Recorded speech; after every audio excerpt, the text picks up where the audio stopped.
Welcome back to Advanced Techniques in Corel Draw. I'm Mary Winkler for Tots Plus. In this lesson, we'll draw some delicious drippy frosting playing with various drawing and manipulation tools.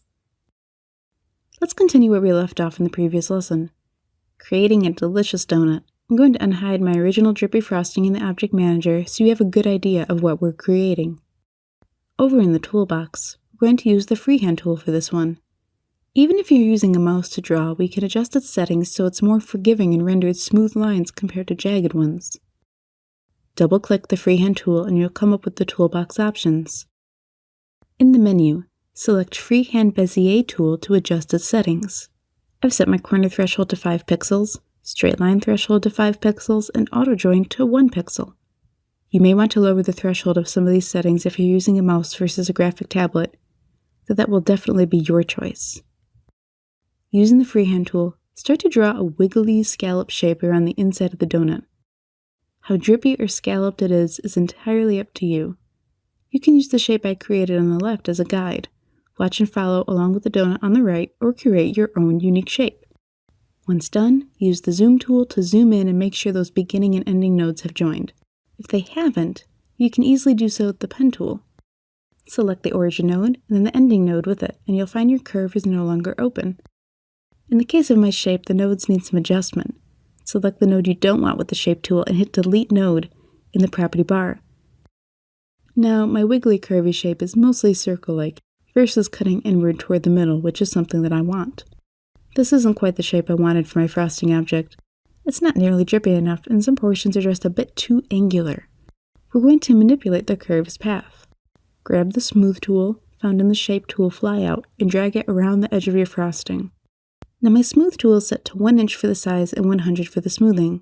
Adjust this as you see fit. Wait, what about drippier frosting?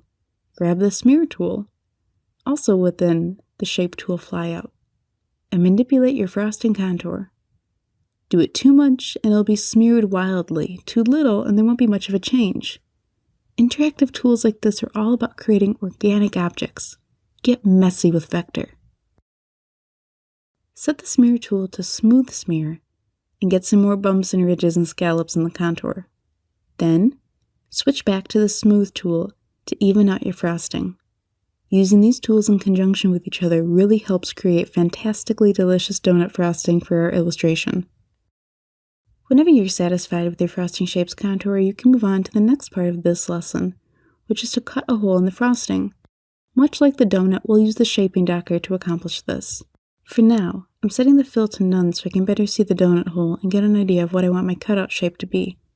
Using the freehand tool, draw a smaller shape similar to your current frosting object. You want to show some of the donut beneath as well to make it look like the frosting is dripping into the center of the donut. Zoom in and make sure you like the way your curve joined together. Using the Shape tool to delete, add, or reposition nodes and their handles so smoothing and smearing the curve will be easier. Use the Smooth tool and the Smear tool to manipulate the object to get it just the way you want it. I'm going to set the fill colors back to something solid, so when I hit either Simplify or Back minus Front, this change will be easily seen.